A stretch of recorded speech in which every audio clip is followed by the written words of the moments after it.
to celebrate, we're giving away a €300 Screwfix voucher every night this week to be in with the chance of winning. Just identify our mystery voice. Not a fan of hearing Christmas ads in November. Bullshit would be a good phrase for it. Text WIN, your name and answer to 53106 for 30 cents, and we'll announce the winner later on in the show. All with thanks to Screwfix's biggest ever Black Friday event, and you can order online at screwfix.ie. Now, Champions League progressing. Still half times. Spurs 1, Olympiacos 2. We have Manchester City 0-0 with Shakhtar. We have Juventus 1, Atletico Madrid 0. Dybala with the goal there. And Benzema has Real Madrid 1-0 up on Paris Saint-Germain. We got an email in from somebody, by the way, just to deal with this now. I think you've already spoken about this, and the less exciting version of the story is the true version of the story. But somebody wanted us to ask you about the Roma, Damien Delaney saved somebody in a burning building story. It was speculated at the time, courtesy of the Roma Twitter account, that you saved the life of the son of a Roma director in London. No, that's not true. It's not even a little bit true. Have you saved the life of anyone in a fire that you didn't realise was the son of a Roma director? No. Okay. They've doubled down on this, Roma. I mean, people said this is not true, and then they said it's absolutely true. Damien has asked us not to make a big deal about it. I would ask you all to respect Roma's Twitter account then. It's the most bizarre story of all time. There you are. Like Damien saved his life and then was like, can we just keep this quiet? I don't want this to be a big deal. And then put on his a shirt again over his Superman t-shirt and did pretty much thing. That was it, yeah. Bizarre. You'd heard this story obviously before. Yeah. Ever ring Roma and go, hi, it's Damien here, just wondering, what's the story? No. Right, okay. Can we get the Roma press office on the phone, please? That would be worth doing. We would like Damien to speak to them. For people just tuning in, and for podcast listeners who might just be getting the version of the story tonight, Spurs 1, Olympiacos 2, they were 2-0 down, defensive mistakes all over the place. Eric Dyer taking off after 28 minutes. You looking at Harry Winks and not loving what you're seeing. He's not going to be a Mourinho player. You know, I just like, and I hate using this phrase, but he's a Spursy player. You don't say it like you hate using that phrase. And I do. I genuinely hate it because Spurs are no longer that. They've moved away from that. You know, they brought in a calibre of player that really. And Pochettino did that. He moved them away from that aesthetically pleasing, but no substance to it. And then I just watch Harry Winks play, and I just just as a reaffirming there at half time about the goal when he skips inside. If that was Pogba or anyone else, the way Harry Winks got beat, to open up the goal as well, to let the guy, so he's on the right hand side of the pitch and he's going down the line, and all of a sudden Harry Winks overcommits, tries to win it, and I think even pulls his leg out of the way so he wouldn't foul him, and then the guy comes inside. Now granted, yes, the keeper should save it, but I mean they just gloss over it. Don't worry about it. You know, he is flimsy for me. He's a good footballer and he's neat and tidy and easy on the eye, and you know, if I had a five-a-side team I'd love to have him in my team, but like it not for me. When you look at, you know, Dembele, Wanyama, Dyer a few years ago, they're Mourinho type players. What's happened to Dyer, by the way? I don't know. That'd be a very interesting one. Maybe he's a little bit burnt out, maybe he's a little bit tired, maybe he's just had a build-up of injuries because he had a few. Definitely not what he was. Oh, definitely not the same. To me, he doesn't look as mobile he was. Now, I know I'm not saying for a minute that he was hugely mobile, but you know, it looks like injuries may have caught up with him a little bit, took their toll, because he looks very stiff at the moment. He looks very like he's not moving freely, and he doesn't cover the ground like he used to. Twisting, turning, all that sharp stuff. Yeah, I think that's what it looks like. So whether that is the injuries taking their toll, or maybe he's just spent, I'm not sure, or maybe he's working on it and it's something that he will come back stronger. But I presume that Jose would have a lot of time for him. I know he spent a lot of time in Sporting Lisbon's academy when he was a kid.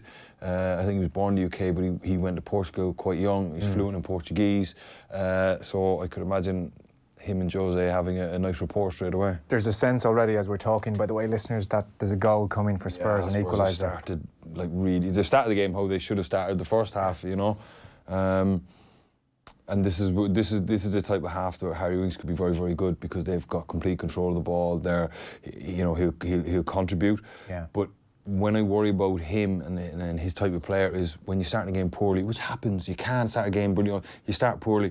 But what you want to do there, you know, just batten down the hatches, get through the first 10 minutes of the game, so the manager can maybe, you know, rejig something, or the players get their second breath, or whatever it may be, you know. But when you start a game poorly, you shouldn't go 2-0 down straight away, and that's what tends to happen when you're light in midfield. Christian Eriksen standing over a free kick here, which too wide an angle to shoot, you would think, unless he rips it into the top near post, but he's got to cross that. But I mean, his delivery's good. You know. But one other player worth mentioning is Dele Alli, because it looked, you made the point, it looks at times like they're in a 4-4-2 almost. Dele Alli so high. He's playing very, very, very high up the pitch. I mean, I know that Dele Alli's game before was, running from deep, arriving late, going beyond Harry Kane, but almost going there very, very late. First 20 minutes of the game I watched, he was level with Kane, if not higher than him, and starting up there. Sometimes it's interesting, managers will try and kind of breathe life into a new player by playing them in a new position, just kind of mentally engaging them to a point where you're going to say, hey, Dele, you call him in a meeting and say, listen, Dele Alli, we need to, we're going to start playing you here, we're going to ask you to do this, and hopefully that'll just spark a revival in him, because maybe he went a little bit stale in the role that he was performing in, the way he was going. He probably just dropped off a little bit, went a little bit flat. And he said actually he felt guilty when he got the news of Pochettino, because he knew he certainly hadn't hit the heights. Yeah, and I think, if he is going to come back to the player that we all know that he is and he can be, Jose's just trying to, I think he's sparking something in him and just trying to reignite his interest. I know that sounds terrible. I'm not saying he's lost interest, but, he's just gone flat. And this is probably something, but he is playing very, very high, which again, I won't say it's almost a 4-4-2, which isn't really a Jose Mourinho formation. It's a very bland formation. Not a lot of people play it anymore. Good ball in Olympiakos. Oof. Yeah. Oof. Chance almost. Is 4-4-2 in the game now seen as redundant? Dead. There's no. I don't see any benefit in it. I mean, most teams now, the way the modern game has gone, you need to dominate the ball. It's possession. And if you've played two in the middle of the park and the opposition, hang on a minute, Lucas Moura, 2-2. Brilliant. Harry Kane. Absolutely brilliant. Spurs start the second half at breakneck speed, in fairness to them, really playing high energy, high tempo. Jose will be delighted. So are you. I am, because it just shows that he's still got that, He's a winner. He's still got the balls to make decisions like that after 28 minutes. You like the Dyer decision, did you? You know what? It does. It's so positive. It was like, I was screaming to you, get Harry Winks off, he's not having a good game. But in the cold light of day, you have to look at Jose and say he made the right move, took off a defensive player, knew that they'd dominate the ball and he'd need a Harry Winks. But I think moving forward, it'll be the other way around. Okay. If he can reignite Dyer. But for the game, that's a fantastic call. And again, you'd wonder, Jose made that, but his coach on the sidelines, a fresh, brand new, unblemished coach, can make really, really good decisions. And Jose may have listened to him. Maybe Jose made that decision, I'm not sure, but I would expect Spurs to go on and win it. Well, Mourinho certainly has a history of making those early substitutions when things aren't going well. It was Lucas Moura down the right-hand side, crossed in for Kane, and not the cleanest strike sort of into the ground first, but he got enough on it. It was almost a pullback when Moura got to it. He's almost on the end line, and Harry Kane's maybe 2 yards outside the 6-yard box, middle of goal, and it's kind of coming back at him on an angle. It was a good finish, and he's kind of, I wouldn't say scuffed it, but he's just kind of got a good connection on it and it flew in. This means nothing, by the way. But, there was a behind-the-scenes Jose's first few days at the club, little video, 8-9 minutes, that the club put up on Twitter, and so they were showing bits from training, and there was a finishing exercise. Some unbelievable finishes in there. Yeah. Harry Kane, not finishing well at all. He missed every chance that he went near. It was incredibly noticeable that Harry Kane was missing them. And in the first half here, he was offside, but he had a really good chance and he pulled it wide. Yeah. And I thought, I wonder what's going on with Harry Kane. But he's scored now. I'm sure he'll be fine. Look, some players like that. They don't like wasting all their good finishes of training. And some players, over the years, you see that some people are awful trainers but fantastic on a Saturday. And then you get the vice versa. Some players are fantastic training players but can't play. I do remember reading Michael Owen's book ages ago, back when he was 22, and let's just fire out a book and cash in. But he one of the few things he said in it that was even vaguely interesting was on a Friday, the day before a match, on a Saturday, he'd just bag of balls and nobody in goals. He just liked kicking it into an empty net where he knew he'd score. He just liked the feeling, liked the sound, wanted to just do all that. Yeah, well, a lot of people enjoy that. Some players don't do finishing. It might just be an off day, if I'm being honest with you. You just never know. And what days did you practice your finishing? Never, man. 5 days a week. I used to get asked to leave the finishing sessions. we're shooting. So 4-4-2. 4-4-2, yeah. Because I think we all vividly remember Euro 2012 when Glenn Whelan and Keith Andrews found themselves in the middle against one of the greatest trios in football history against Spain, and I think it was Andrews, not Whelan. think it was Andrews. Anyway, one of them afterwards, there was very little about trap, and you know, players were like, "Oh, look, we're doing our best." But one of them said, "Well, what do you expect when it's 2 against 3 in there?" And I mean, that's an extreme of what you're saying there. Like, I mean, you know what I mean? That could have been is 5 against that 3, wouldn't it? right. You know, and I just think that's what most teams want to do now, is to keep the ball. You have to have options in the middle of the park, and you have to have your 3 relatively close together, so they're all giving each other options. So if you play 2 in midfield, and I think they're suffering from this a little bit at the moment. Watching Arsenal over the weekend. They've got the 2 best centre forwards in the Premier League, Lacazette and Aubameyang. I won't say 2 best, but you know they're up there. Yeah. And I don't think either of them could play in a 3. You know, they both want to be 9s. They want to be high. They want to be central. Yes. And Unai Emery is probably a manager who will want 3 in the middle of the park. So if you want to play 3 in the middle of the park and 2 up front, you have to play 3 at the back. Yeah. And Arsenal are struggling at the moment. And I would hazard a guess that he would say, okay, I want to play 4-3-3. So I can keep my 3 in the middle of the park, full-backs can provide the width, and I want to play 3 up front. But both of them probably said, I don't want to play on the left and I don't want to play on the right. As long as I'm in the middle of that 3, that's fine with me, boss. You know, and on top of that, you know, a manager like, will have to sometimes look at his squad and say, I don't like him, but, you know, we're better. He's got 2 great centre-forwards and he has to play them. Yeah. So do you play 4-4-2 there, or do you play 3-5-2? It's kind of the only way, or you play a diamond, which doesn't suit them. So then he's kind of, you know, I know Sarri got caught a little bit with that. I remember he spoke after he left about Eden Hazard. I remember he said something along the lines of, you know, I had to play him, but he didn't fit what I was trying to do, but he was such a good player, I had to play him. So the man is no compromising his beliefs. And it's possibly Arsenal are a little bit, you know, caught with that. But to answer your question, that's why 4-4-2's gone, because it's very difficult to control the game. And on top of that, you look at the full-backs and the wide players, and I find this happens a lot with Ireland as well when I watch them play. So you have the other game the other night, you had Enda Stevens and James McLean, and then you had Matt Doherty and Alan Brown started the game, right? You've 2 players doing the same job. So you have your full-back high and wide, and your your wide players high and wide. Yeah. They're both on the touchline. Yeah. Okay, so one player from the opposition can almost cut the 2 down. So now you can keep your numerical advantage in the middle of the park, and your kind of wide player can cut those 2 off, or you can keep your full back at home. If you're, so what I'm saying is you're trying to create numerical advantage somewhere, and I just think that's why a lot of teams play with the full-backs wide and the wide players tucked in. So the full-backs provide the width, and if you can get your 2 players tucked in off the line, you know might have 5 in the middle of the park.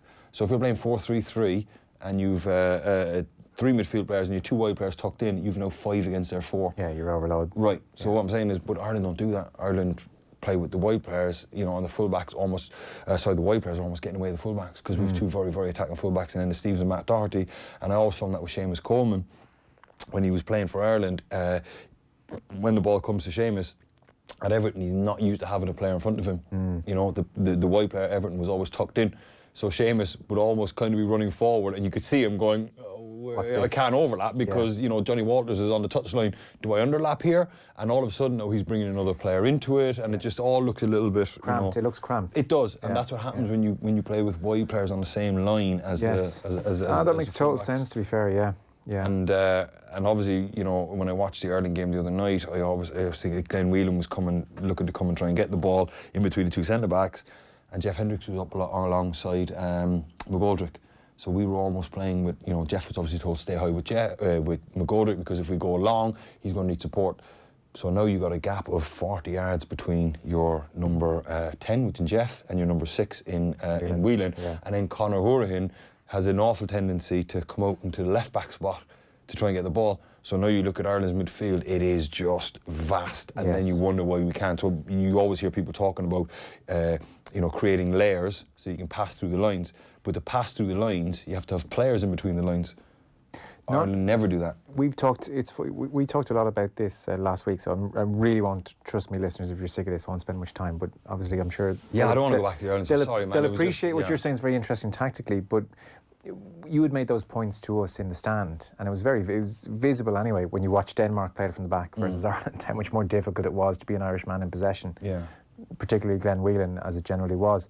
And it was funny in the press conference, I did ask Mick McCarthy, you know, did you like how we were playing it from the back? Did you feel at times it got a bit edgy and you were thinking, oh, geez, just get rid of it, it's not quite working? And he got a bit spiky with that, and he said, look, we worked on this in training.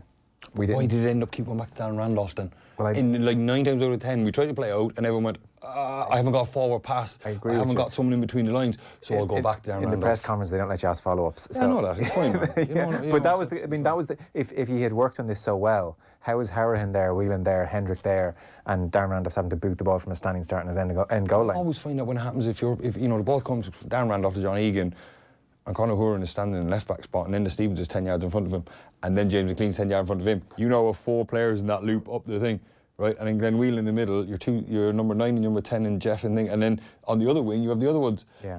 There's just no synergy there so when it comes to Glenn Whelan, a lot of the times he's like, I haven't really got a whole lot to go option, so I'll go back to my goalkeeper or I'll just shell it, and look, anyway, man, that's I don't want to go. Well, one last point on all this. So that's modern football, that's great and everything. The one downside is I do miss the days of strike partnerships. Yeah, football was better with strike partnerships. It was a nice throwback. I used to love playing against strike partnerships. Did you? Yeah, you'd be surprised how many young centre halves these days can't do it, because nearly everybody plays with just one up front for what we just spoke about. Yeah. So when you see sometimes, a straight ball and a flick on and another player gets in and you're going, that's basic defender. How can the other centre half needs to come across and cover him? Yeah. They're not raised on that. They're not used to just not used to especially in Ireland, that was your bread and butter. Straight flick on, stay with the runner, cover. That was it. It doesn't really happen anymore. So that's why sometimes you won't see centre forwards or centre backs covering each other as well as what we used to. Well, it was interesting that on Sunday Sheffield United, for that reason, gave United a lot of trouble. Right. And McGoldrick's very good at it as well. Right. Mousse, that's who was onside, yeah. So they linked up really well. Right. And it was enjoyable to watch. Yeah, because they can have their 2 up front with their 3 at the back. 3 at the back, and still keep their 3 in midfield and not get absolutely overrun. But and United only played 3 at the back, so you 2 up against their 3, and I think that caused a little bit of carnage in United. And again, a lot of those guys would be used to playing against that. I know it sounds so basic, and you say, well, they should be able to, but sometimes you're not. Yeah. Yeah. Especially, I suspect the lads who've come through the academy, where it's been really in vogue for the last couple of years, that lone striker. Maybe a few who've come through league football and a bit more rough and ready would still have seen. And even someone could say to you, oh, by the way, they play 2 up front, so it's really important, because they would definitely spoke about that before a game. They say, listen, these lot play 2 up front. McGoldrick often just flicks one touch around the corner for Moussa, so you guys need to be narrow, you need to cover each other.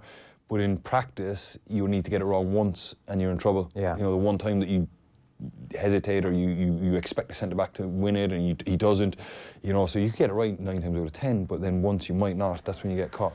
And asking you this as a former Leinster Senior League fella who went and played centre half when his knees went towards the end, I presume when you're a centre half and ball is flicked on and there's a runner, it's far, far safer to just say, let's not play offside, just go with the runner every time. Yeah, nobody plays offside. Well, but go with the runner. Even if you think he's a bit offside, just go with that's the advice. There's only 2 times you ever play offside. One, when you know you're not going to get there and you've made a horrific mistake and you've been daydreaming and you're doing it in hope more than, and you're like, please, or he genuinely is off, like he's gone before the ball's even been played, and for 100%, other than that, you're right, just stay with the runner. If in doubt, these lads who stand and put their hand up when they could have gone with the runner, that is like the worst mistake you can make. Well, a lot of times that would be he'd be in standing position and the centre forward's already moving and he knows he's not getting there. So while it looks terrible that he's level, he's already made a decision.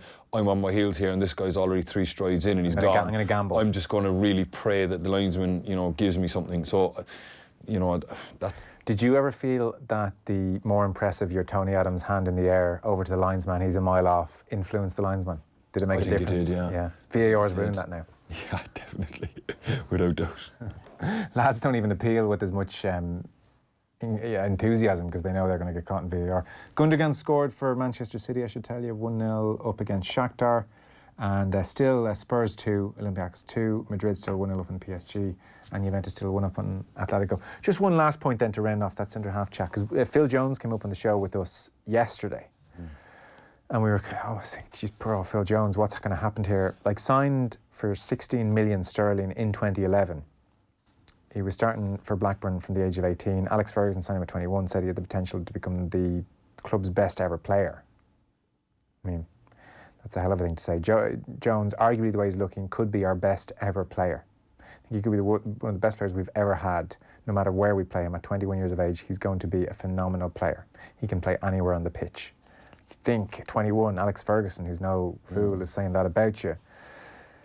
And you don't want to be too harsh on the guy either. There've been some injuries and a lot of managers. Someone made the point last night. He said his fair share of managers, but like too often, there seems to be like a lack of coordination, or he'll make a bad decision, or he ends up on his off his feet somehow and looking back in pain. Like, do you think he was as good at the time as people I think thought? he probably had the potential, but he hasn't developed as Ferguson would have hoped. So when he said that, Ferguson probably wasn't wrong. He said this guy probably has the potential. He didn't say we're signing the next Duncan Edwards or this. He's not. He had the potential to be, you know, and he just hasn't developed. For whatever reason, you know, he maybe just lacks the confidence of a Vidic, you know, a real, you know, I know what I'm doing here, I've got everything under control, don't worry about it, you know, a Van Dijk type confidence, you know. He just seems to lack that. You used the word control there. There's never that sense of control with Jones. Everything's a stretch for him, you know, everything looks last ditch. Yeah. I won't say panicky, but, you know, everything's hard work for him. Whereas you contrast to, like, Rio Ferdinand, Rolls Royce who would just walk off the pitch with no dirt on him and look like he's just been out for a Sunday morning jog, you know. Yeah. And that's due to his positional sense, his reading of the game, and his not panicking. Whereas Phil Jones kind of realises if he's made a mistake, he often follows up a small mistake with a catastrophic one, trying to retrieve the small one. That's kind of his thing, you know. It's unfortunate that he hasn't developed that bit more composure mentally in those moments. It's pretty hard to teach that. I think it is, but I think you should learn that, because he should know that when it happens, he should go home and say, God, I made a tiny mistake there that no one would have even noticed, but I panicked and tried to recover it straight away and then made it worse and then ended up making it, you know. So if you go home and you're, you know, and analyse yourself in that way, and you kind of go, okay, next time that happens, don't panic, just get yourself back round goal side, accept you made the mistake, and you know, worry about it later. But he doesn't. He gets caught wrong side and then tries to win the ball and gives away free kicks. He gets caught in poor positions and then tries to recover back to where he should have been, as opposed to accepting, okay, I got that wrong, I need to pick up a better position now, and just right now I just need to make sure the guy doesn't get a shot off. I don't need to win the ball, I just need to make sure he doesn't get a shot off, but he doesn't. He tries to win the ball, and that's why he gives away penalties, he gives away free kicks, and everything is just rough with him. Yeah, you know? yeah, rough, yeah. I'd love to be in the room, or I'd love to know what happens when someone says, Phil, you've done this about 10 times in the last few years. Like, this time you really need to watch this. And he'll be saying, I know. And then on the pitch, it goes again. I'd love to know what that disconnect is. It's hard to say when you're not there. Because he probably thinks that he's such a front foot, aggressive defender that he probably thinks when he comes in, this is what makes me me. I'm a real tough defender. I'm front foot. I attack everything. I'm strong. And he is a guy similar to Lovren. He's a guy I'd put in the same box. These are guys that can't take a backward step because they just think it's so out of character for them. So 9 times out of 10, if they do try and win a ball, they get away with it. But it's the one time that he gives away a penalty and stuff. That's what, you know, he does it quite a lot, but you wouldn't notice a lot because he does recover it quite a bit, you know. It's true. And I guess a bit like a fast player who was able to dribble past all the other kids growing up, the size of him would suggest he generally won the ball growing up and could operate that way quite well. Yeah, but listen, I mean, just because Ferguson said that about you, you know, he said he has the potential to be the next Duncan. It doesn't mean he said he was going to be, but he just hasn't developed the way he should. But look, United have had some decent service out of him. I mean, over the years. It's not a disaster. But it's you know what I'm saying? But he's not developed into the type of player that they wanted him to be. And I think he was a good kind of support cast type player, you know. When Man United had, under Ferguson, when he signed him, he had maybe 13, 14 players that, you know, could come into starting 11 and they were the ones that played in your big Champions League nights or your big Premier League games. But when those guys needed a break or a rest, Phil Jones could come in and you knew that nothing crazy would happen. You know, he'd do a decent job and the others would kind of insulate him a little bit and you'd win the game. Yeah, a bit more exposed. But now they haven't got anyone like that and you're kind of saying, hey, Phil, you're kind of our main man now, and he just hasn't got that personality where he can just step up and be that, you know. But, you know, he's not a catastrophe. As we said last night, it was me and... Who was it last night? Dan McDonald. Dan, I hope Dan's not listening. Sorry, Dan. Me and Dan McDonald. We both suggested we would probably on balance swap our lives for his, so it's not like it's a tragedy. Spurs 2-2 Olympiacos. Short break. Tim Vickery's going to join us in a minute. You may have seen the Copa Libertadores final. It was on BBC over the weekend, so Tim's going to fill us in and all that. It was an amazing finish.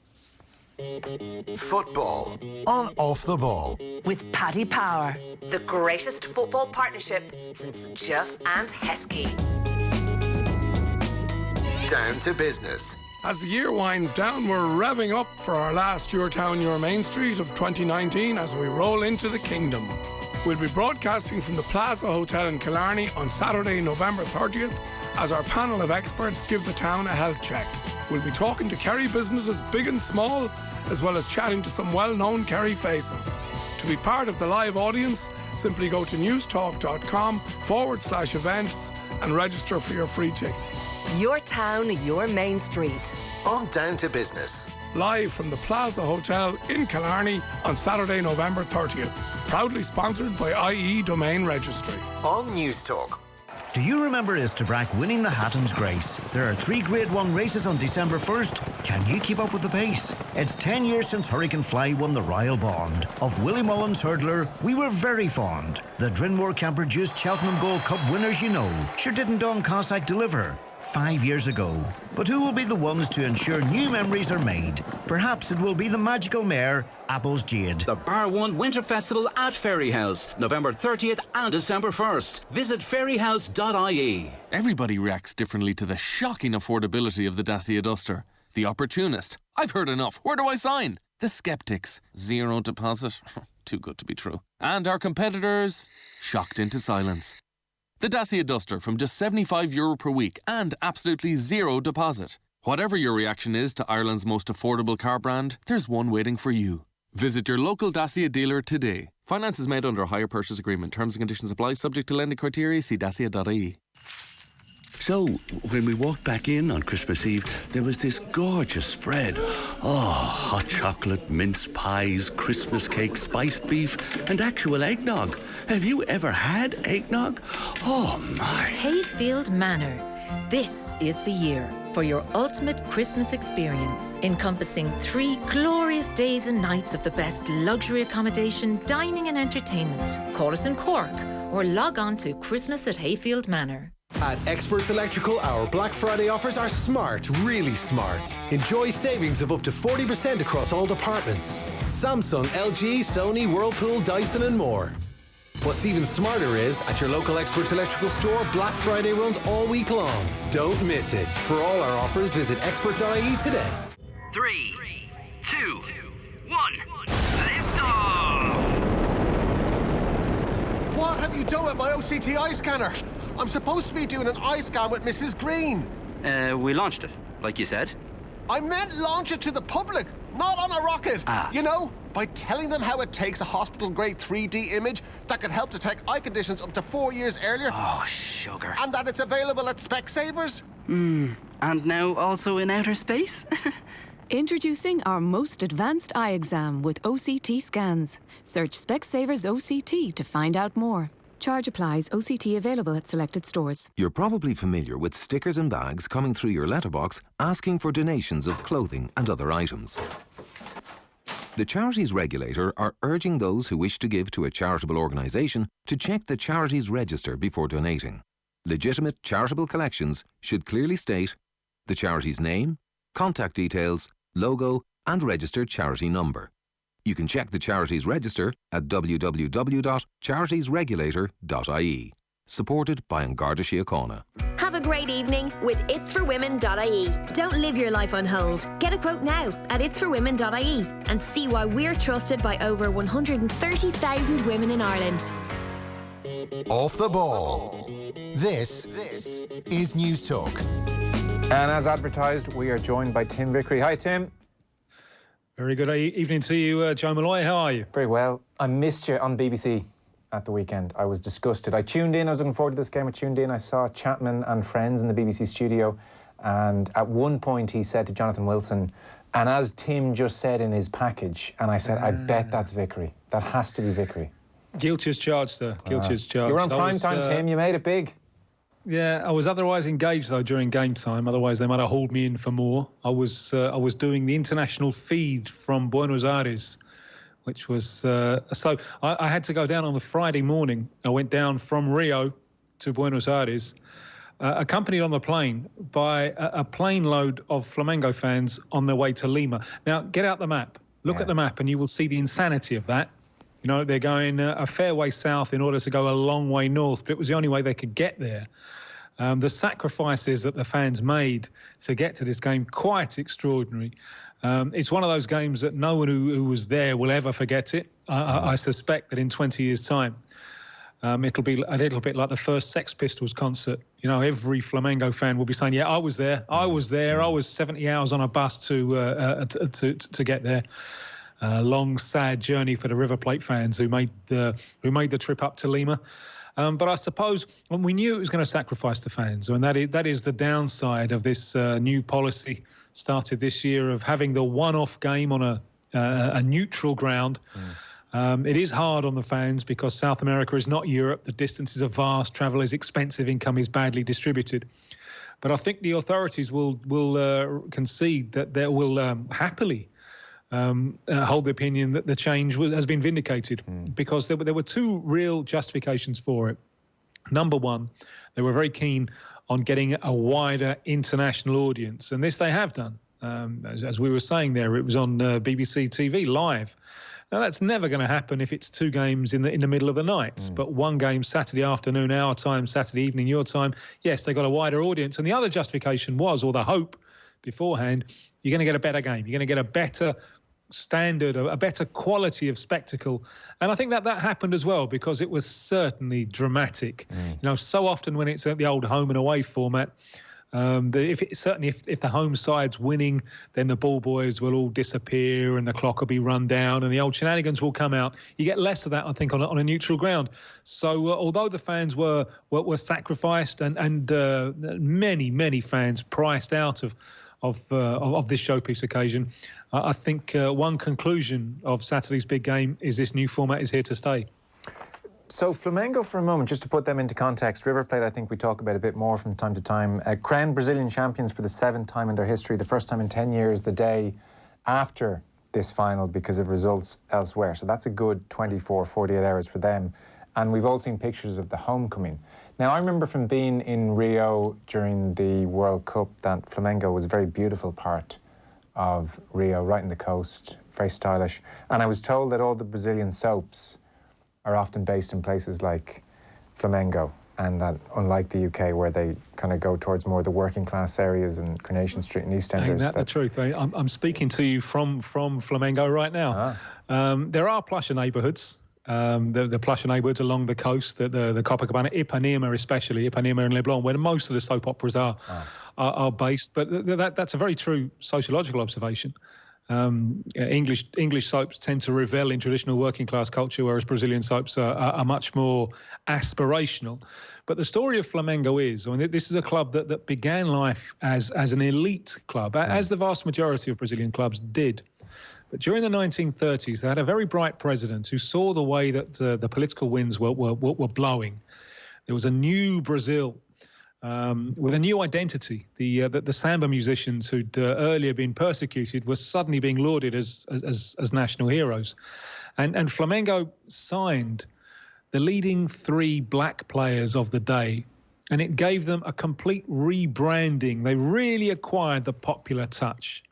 And Rio at the time was the capital. Radio absolutely vital here for spreading the game to the far-flung corners of this giant country. And so radio is taking the games of the Rio teams, and Flamengo have just at the right time acquired this popular touch, and it means that they are an absolutely national phenomenon. They are the most supported club in many states of Brazil. They can fill stadiums thousands and thousands of miles away. So the question from this, and you alluded to it earlier on, why have we talked about them so little? Why are they not as well known as River Plate? Now, that has a lot to do, I think, with decades of bad administration. They were deep in financial problems for many years. In fact, I remember them a few times fighting against relegation. In the last few years, they've got their finances sorted out.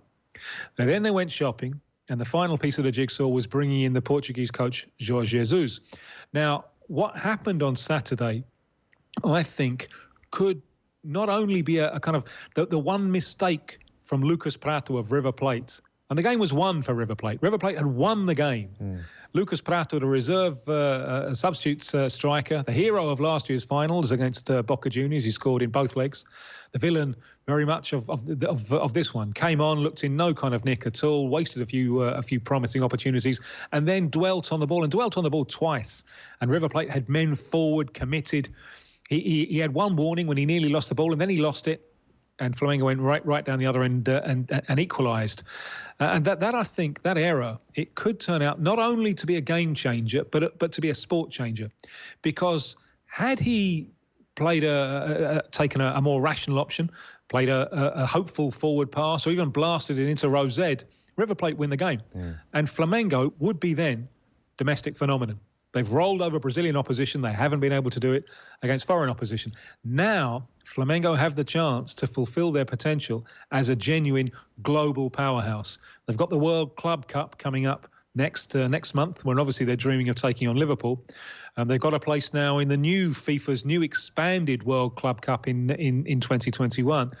And with the exposure they're going to get, there really is the potential. And we're all looking for something outside Europe, because one of the big themes of the global game in the last couple of decades is the absolute domination of the big European club sides. Can anyone threaten that? Well, Flamengo, I think, are best placed to threaten that. And so much of that now, so many of those opportunities now, you can trace back to one mistake from River Plate's Lucas Prato. And then, well, if we're dwelling on the mistake then for a moment, come on in, Gabriel Barbosa. People may remember his name. He was a big money signing for Inter Milan a couple of years ago, back in 2016, and it didn't quite happen for him. He was a young man then. He's still quite young. So you might just, Tim, for people who haven't seen the game, explain his eventful last 3 or 4 minutes. Yeah, he did nothing really for 89 minutes. He got himself sent off in the 95th minute. And in between, he did enough to win the Man of the Match award and change the course of the game, and as we're saying, perhaps change the course of the sport. He is a very talented left-footed striker. There's skill there, there's pace there, there's a lovely left foot. Is he a genuine global superstar? Well, he failed badly in Europe, really badly. As you said, big money signing at Inter Milan. They got nothing from him. A lot of players have failed at Inter Milan recently. There's obviously been something wrong with the setup, but he went to Benfica, where you would think, the Portuguese league doesn't have the same depth. He's going to fire there. Didn't fire at all, and then went back to Brazil to rebuild his career. Why didn't he fire in Europe? I think maybe there are two explanations. One is that he is a little bit of an idiot. He burns a very short fuse. He's been sent off in the last 2 games that he's played, and he picks up cards every week. He can't control himself. Temperamentally, I think he struggled in Europe with the fact that he was one in a deep squad rather than the spoilt special one, as he's been able to be in Brazil. And the other reason, and I think there was plenty of evidence for this in the first 89 minutes of the game, is that, your centre forward, your striker, the really great strikers, they're two-footed. And he is very left-footed. There were chances there for Flamengo where maybe he could have opened things up. Right, so he likes to come in on the right side of the penalty area. Had he gone wide onto his right foot, but he didn't fancy it. Always cutting in onto his left foot. So you wonder if, because I don't think the River Plate centre-backs are particularly good players. It was one of the questions I was asking about the game before. I can't see how River Plate can defend against Flamengo.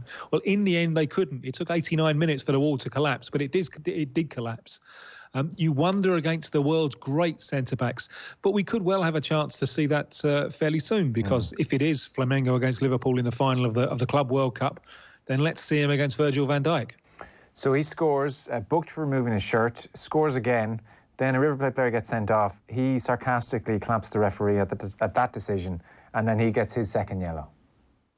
Yeah, these are the kind of bookings, the cards that he picks up all the time. In the previous league game, he was booked for dissent and clapped the referee and ironically, and immediately got another yellow and was sent his marching orders. There's a big phrase in Brazil, which has been used all year. Today there's a goal from Gabi goal. And as one former pundit said, going into the Libertadores final, unfortunately, you might as well always say today there's a yellow card for Gabi goal. Emotional control is not his strong point, and he's 23. Fascinating moment in his career. Just in the last few years, the big European clubs have been increasingly reluctant to bring in players from South America in their mid-20s. They really want to get them in 18, 19. So they can whip them into shape from a tactical point of view early. What's he going to do now? He's still under contract with Inter Milan. Flamengo want to buy him. They can probably afford to buy him, especially with the money that they're making from winning the Libertadores. But what does he really want? Because does he consider Europe unfinished business? Because if he leaves it too long, he may not get a chance with a big club in Europe. And he could go to Europe in 2 or 3 years' time, but it would almost certainly be a smaller club, and he'd have to try and work his way up. Yeah. So what does he want? Fascinating question, I think.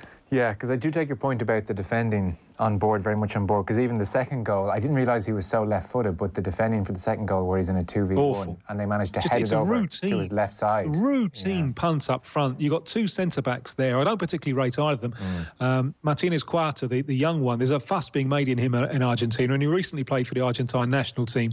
But there is a tendency for them to big up too much some of their young defenders, and I don't really see him anywhere near the highest level. And alongside him, Pinola, who until the 2 goals had a really good game, but he's 36, and he doesn't quite have the pace over the first 5 yards. I mean, a few years ago, I think he would have been able to stop the ball coming in for that vital equalising goal. And you always thought, and it was there in the game. It was hints of that in the game. If the Flamengo strikers can get into open space against these River Plate centre-backs, it's party time. Yeah. But until that error from Lucas Prato, it was a tactical masterclass from the River Plate coach Marcelo Gallardo, who'd studied Flamengo very, very much and knew how to contain them and where to hurt them. Yeah. And they pressed them early. When the pair of strikers worked astonishingly hard. They were the last line of attack and the first line of defence, and they stopped Flamengo building up, establishing any rhythm from deep. And Flamengo never really got going until those 2 goals in that crazy 3 minutes. They had only seriously threatened once. And that was a little bit controversial because there was a River Plate player down and Flamengo refused to put the ball out. Right. So it really was a tactical triumph for Marcelo Gallardo, the River Plate coach, who ends up on the losing side. Such is life, and it's given Flamengo their Sheringham Solskjaer moment. And we saw that we showed put up a picture of the parade. I mean, I know they're fond of parades in that part of the world, Tim, but this seemed extraordinary by any measure. Yes, it is. Yes, and rounded off the next day by winning the Brazilian title as well. They're playing at home tomorrow, a vital game for their opponents, Ceará, who are fighting against relegation. But I think it's going to be party time. And they've waited a long, long time for this. And they are an absolutely massive club. They are a club whose tendency to shout the odds a little bit can irritate. And people in Brazil, most people in Brazil, if they're not Flamengo fans, are desperate for Flamengo to lose. Although that has changed a little bit over recent months because of the way they've played under Jorge Jesus. You didn't see them at anything like their best in the final on Saturday. But believe me, for the last few months in the Brazilian league, they have been so refreshing.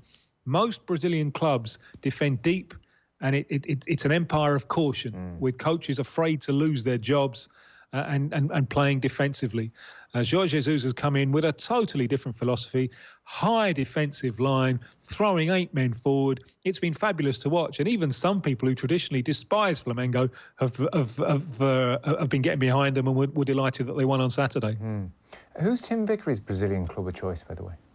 I really don't have one. I don't quite understand those people who do, because your identity, Joe Molloy, is non-negotiable. I'm a Tottenham Hotspur fan, and when the ball goes in the net of any other club, I don't feel anything. My relationship with the game here, well, firstly, it's a professional one because I work with it, but also that in terms of emotional involvement, I tend to get more emotionally involved with individual players, because the big privilege of what I do is being able to see the players on the way up. Yeah. So, you spot someone at 18, 19, and you think, wow, this is special. And you become like a supporter of his no matter where he's playing. Well, interestingly, I was at a talk recently, that is the way football fandom is going generally anyway. The youngest generation don't really support clubs, they support Neymar. So as soon as he leaves PSG for Real Madrid, they'll buy a Real Madrid Neymar jersey. That's kind of how it's working now for the YouTube generation. Hey, you mentioned Empire of Caution there, so you must be looking forward to Jose Mourinho's stint. I'm still trying to assimilate it all. It's he's an unbearable genius, but he's become my unbearable genius.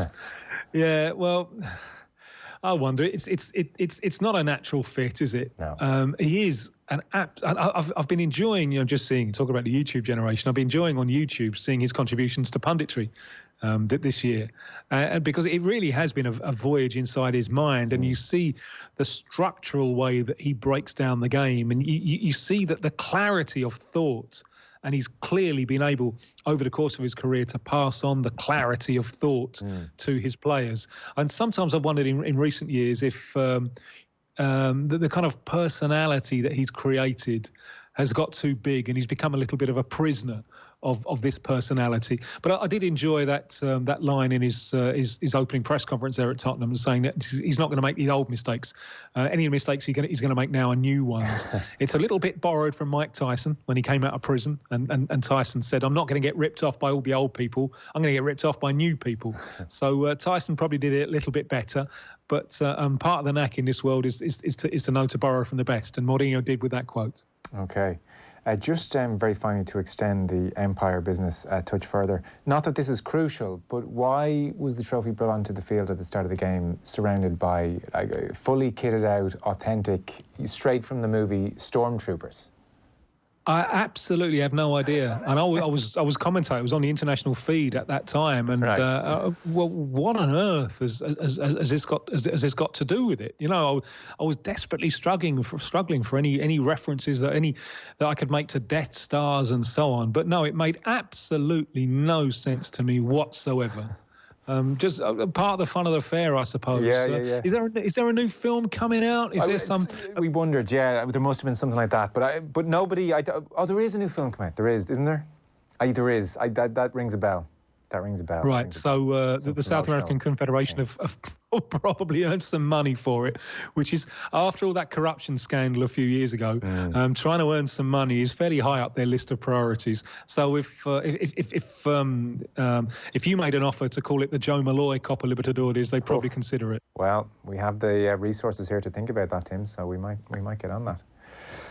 Listen, great stuff. Thanks as ever. Appreciate it. Good man. And actually, we're gonna have to dig out some Tim Vickery commentary, I think. So you're on the world feed. That's where we'll find it. Yeah, the international feed. I don't know where you find it. You know, it just goes out to the ether. But find it somewhere. No, we'll find. Expect to hear it as your next intro.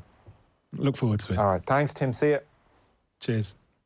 Tim Vickery speaking to us earlier on. He is just a magical broadcaster. Tim Vickery, what a man. So the old slagging off Mourinho in that chat hasn't aged well. Damien Delaney will be happy to report that they are 4-2 up on Olympiacos.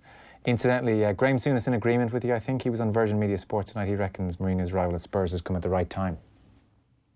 I suppose you understand why they were fond of Pochettino. Took them to Champions League football, got them to the final last year, but still couldn't come up with any silverware for them. They needed to change, and I think they've changed and got the right man. This is not born out of my newfound friendship with him. Well, you changed your tune big time there, Graeme, because last season we sat here and you criticised him very heavily for... deservedly so, for his time at Man United. Style of football, his behaviour. For his time at Man United, it fell apart. We'll come back to it. He would be the first to hold his hands up. He made mistakes, I think he's referred to that today. He spent 350 million quid, and it's hard to look at Man United now and think where that kind of money was spent. He's walked into a very good job. It's tinkering as opposed to wholesale changes this time round. And I think he'll do a good job there because he has won big trophies in the past. He knows his way around this competition. And I think Spurs have been underperforming for a good 12 months. So I think he will do well. I think when you look what else was out there, yeah, you could go and search and maybe find someone who's up and coming, someone with a wee bit of success. But they've got a serial winner in Jose. And yet, will we be sitting here in 2 years' time thinking it's all the same story again? Possibly. That's the question. I think it'll be an interesting ride for Spurs supporters. Sits in the Sky studio with them for a few weeks and then all is forgiven. He has that effect, you know. Yeah, no doubt. Je ne sais quoi. Everybody's a fan of Jose now. The goals, by the way, we should mention. And the goals have been good, but the Spurs have been absolutely breathtaking in the second half. You know, they've played really good football, very, very high tempo, Champions League level football, and they've blown Olympiacos away.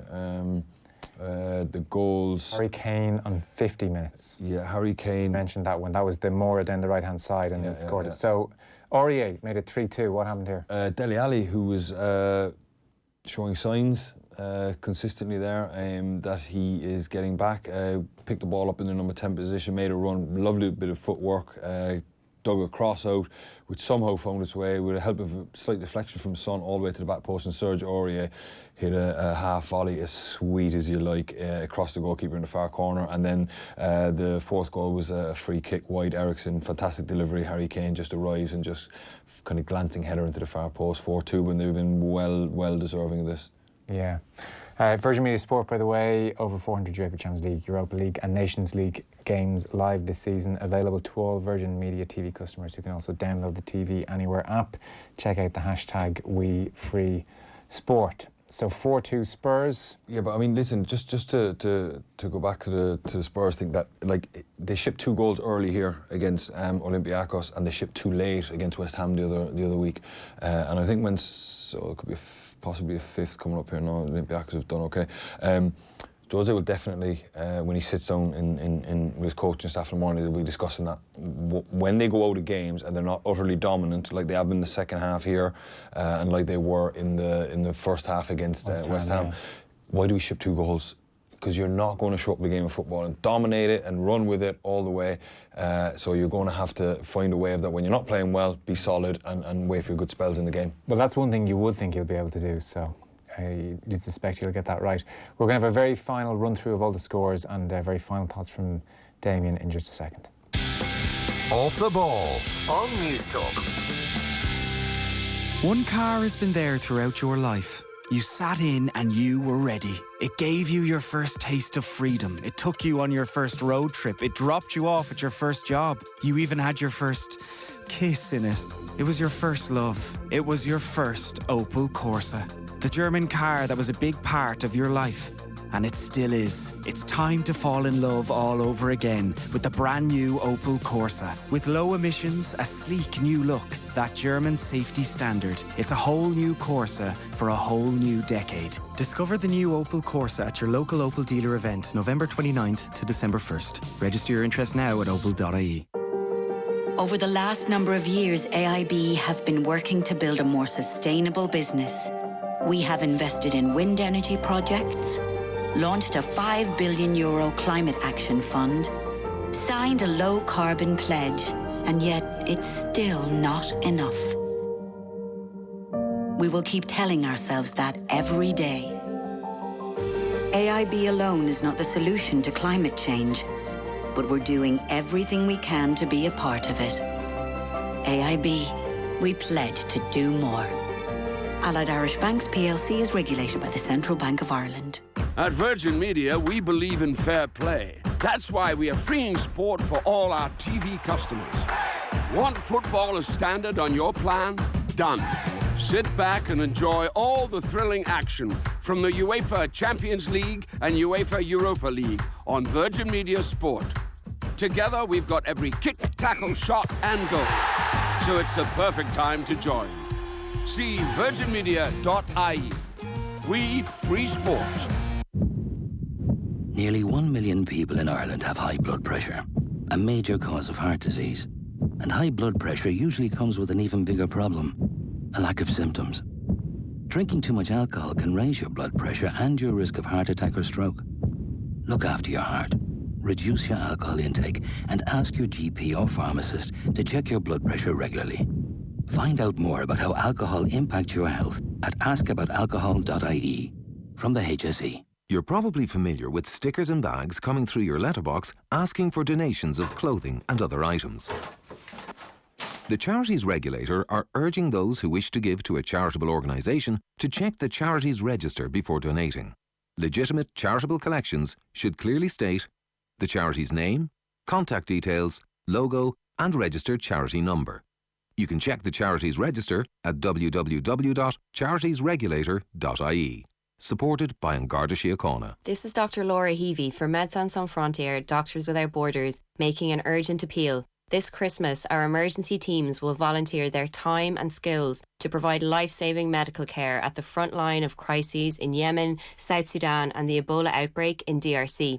But they need your help. Please donate to Médecins Sans Frontières. Free phone 1800 905 509. That's 1800 905 509. Or visit msf.ie. Off the ball. This is News Talk. Now then, welcome along. So just a bit of housekeeping. Firstly, earlier on we asked you to identify our mystery voice.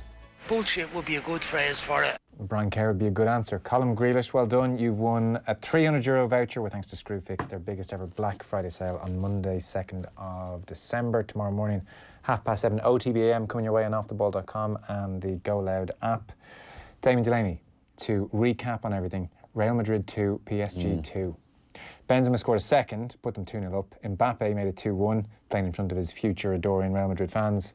And Sarabia made it 2-2. They're into injury time there. So PSG should top Group A. Elsewhere, Spurs 4, Olympiacos 2. Bayern Munich 6-0 winners this evening in that group as well. Manchester City 1, Shakhtar 1.